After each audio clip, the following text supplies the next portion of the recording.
Selektor Nik Zupančič, prvi polni dan priprav v St. Peterburgu je za vami. Kakšni so prvi vtisi?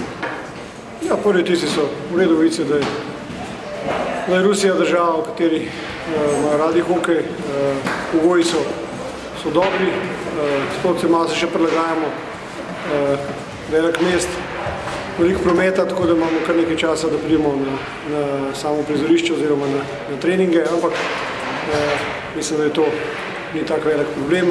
Kar se tiče pa ekipe, pa pač pilimo tiste detajle, ki jih jaz mislim moramo piliti pred samim svetovnim prvenstvom in tukaj imamo te pogoje, ki so nam zagotovljeni, da lahko nemoteno delamo. Zdravstveno stanje v ekipi? Zdravstveno stanje v ekipi je zaenkrat zadovoljivo, ni večjih poškodb, tako da z tega vidika je vse ok. Hvala. Prosim.